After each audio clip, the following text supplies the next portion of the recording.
6th மே இன்றைய நாளுக்கான வேதவசனம். தனிமை இல்லை. நீ தண்ணீர்களை கடக்கும்போது நான் உன்னோடு இருப்பேன். நீ ஆறுகளை கடக்கும்போது அவைகள் உன்மேல் புரளுவதில்லை. ஏசாயா 43 2ஆம் வசனம். வாழ்க்கையில் வர பிரச்சனைகள் நீர் போல வரும்.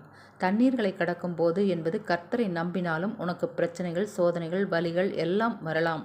ஆனால் அவை உன்னை தோற்கடிக்காது. தேவன் உன்னோடு இருப்பதால் நீ மூழ்கி போவதில்லை. பெரிய பிரச்சனைகள் நதிகளைப் போல ஓடி வரும், ஆனால் அது உன்னை அழிக்க முடியாது. வாழ்க்கையில் கஷ்டங்கள் வராது என்று இந்த வசனம் சொல்லலை. வர்ற கஷ்டங்களில் தேவன் உன்னோடு கூட இருப்பார் என்பதே தேவன் தரும் வாக்குறுதி.